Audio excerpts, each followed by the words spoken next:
आगे बढ़ते हैं। केदारनाथ धाम के कपाट खुलने में 25 दिन से भी अब कम का समय रह गया है। चारधाम यात्रा को सफल बनाने के लिए जिला प्रशासन लगातार व्यवस्थाओं को सही करने में लगा हुआ है।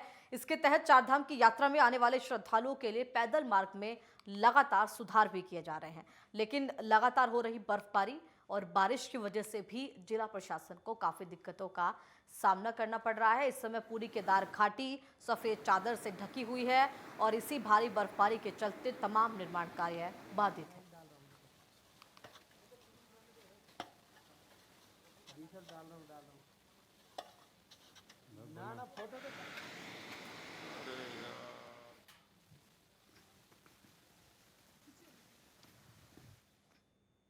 और ज्यादा अपडेट के साथ हमारे संवाददाता सीधे केदारनाथ से हमारे साथ जुड़ गए हैं। नितिन जमलोकी हमारे साथ है। नितिन, फिलहाल क्या कुछ हालात इस समय केदारनाथ के अंदर बने हुए हैं और कहा यह जा रहा है जिस तरह से कई फीट मोटी जो बर्फ की चादर है वो पूरी केदार घाटी में देखी जा रही है, जिसके चलते जिस स्तर पर तैयारी फिलहाल होनी चाहिए थी उस स्तर की तैयारी फिलहाल नहीं हो पाई है। विशाखा जी, जैसे कि मौसम विभाग ने पूर्वानुमान पहले भी कहा था कि पहाड़ों में बारिश होगी, तो जी। लगातार यहाँ पर विगत 2 दिनों से बारिश जारी थी। आज मौसम थोड़ा खुशनुमा हुआ सुबह के टाइम, हम्म। तो जो कि विगत 2 दिनों से जैसे लगातार बारिश हो रही थी, जी। तो बारिश क्या है कि ऊपरी जो हिमालयी क्षेत्र हैं, उनमें हल्की बर्फबारी जारी थी। हम्म। और केदारनाथ धाम की हम बात करें तो केदारनाथ धाम में विगत शाम को भी बारिश हुई और बर्फबारी भी हुई है, उससे पहले भी बर्फबारी हुई। हम्म। तो बर्फबारी के कारण जो भी वहां पर मजदूर पैदल मार्ग की मरम्मत कार्य में लगे हुए हैं या जो केदारनाथ धाम में मरम्मत का कार्य कर रहे हैं, पुनः जी। निर्माण हो, तो उन सभी मजदूरों को कार्य करने में खासी दिक्कत हो रही है। हम्म। बिल्कुल, तो कहीं न कहीं निर्माण कार्य पूरी तरह से बाधित है। चारधाम यात्रा की तैयारियां अभी होनी है। जिन रास्तों पर मरम्मत कार्य चल रहा था, जिन रास्तों के निर्माण थे, कई सारी जो भवन है और वहां पर यात्रियों के ठहरने की व्यवस्था है, उनका निर्माण होना था, वो भी अभी नहीं हो पाया है इन मौसम के हालातों के चलते।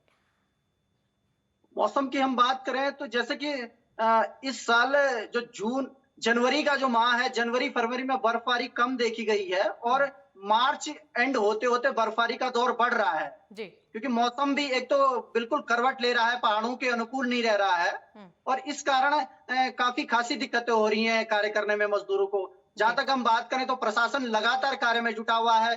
गौरीकुंड में हम बात करें तो कार्य कर रहा है, जी। पैदल मार्ग पर कार्य में जुटे हुए हैं, लेकिन मजदूरों ने कुछ दिन पूर्व डीडीएमए की मजदूरों ने जो बर्फ हटाई थी पैदल मार्ग से, जी। लेकिन मौसम की जो बेमौसम बारिश हो रही है उसके कारण बर्फबारी पुनः हो गई है। हम्म। उससे दोबारा बर्फबारी रास्ते में हुई है और केदारनाथ धाम में हुई है। बिल्कुल, तो कहीं न कहीं इस होती हुई बर्फबारी से फिलहाल जिस तरह से चारधाम यात्रा प्रारंभ होनी है, जो वहाँ पर व्यापारी हैं उनका क्या कुछ कहना है और श्रद्धालु क्योंकि पहुँचने का सिलसिला भी अब जारी होने ही वाला है, उसको लेकर क्या स्थिति, क्या उल्लास भी इस समय केदार घाटी में देखा जा रहा है? जैसे कि हम बात करेंगे, क्योंकि जो केदारनाथ यात्रा का शुरुआती दौर होता है वो हमेशा से चुनौतीपूर्ण होता है, हुँ। क्योंकि यहाँ का जो मौसम है वो पहाड़ों का मौसम है। जी। शुरुआत में रास्ते में हर वर्ष बर्फ रहती है, हुँ। उसी से श्रद्धालु भी निकलते हैं और 15 अप्रैल का जो समय होगा इस वर्ष का, जी। उससे लोग जितने भी वहां पर व्यवसायी हैं वो अपनी व्यवस्थाओं में जुट जाते हैं, हुँ। क्योंकि वहां पर जितने भी आप केदारनाथ धाम में तीर्थ पुरोहित हों या रास्ते में जो भी ढाबे वगैरह टेंट वगैरह जो लगते हैं, तो सभी लोग अपनी व्यवस्थाओं में जुट जाते हैं। जी। और हम निचले पड़ावों की बात करें तो निचले पड़ावों पर होटल व्यवसायी अपनी व्यवस्थाओं में जुट चुके हैं। होटलों पर रंग रोदन वगैरह का कार्य चल रहा है हुँ। और प्रशासन भी लगातार अपनी व्यवस्थाओं में जुटा हुआ है और हुँ। स्थानीय व्यवसायी भी अपनी व्यवस्थाओं में जुटे हुए हैं। हुँ। बिल्कुल, और बर्फ को हटाने का कार्य भी वहां से लगातार जारी है, क्योंकि जिस तरह से अब श्रद्धालुओं के पहुंचने का सिलसिला जारी होगा, कहीं न कहीं रास्तों का पूरी तरह से साफ होना, क्लियर होना प्रशासन के लिए भी चुनौती भरा रहने वाला है और जो श्रद्धालु शुरू में रुक करेंगे केदारनाथ धाम का, उनके लिए भी चुनौतीपूर्ण रहेगा। बिल्कुल, जैसे कि शुरुआती दौर मैंने पहले भी आपको कहा है, शुरुआती हुँ। दौर हमेशा चुनौतीपूर्ण रहता है। जी।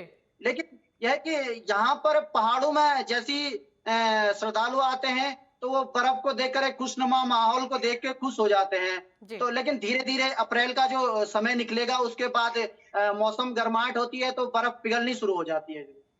बिल्कुल, तो फिलहाल जो स्थिति आप देख पा रहे हैं केदार घाटी के अंदर, ज़ाहिर तौर पर देखना होगा आगे क्या कुछ जो स्थिति है उसमें सुधार होता है और कहीं न कहीं मौसम भी श्रद्धालुओं के लिए राहत लेकर आता है। फिलहाल तमाम जानकारी के लिए आपका बहुत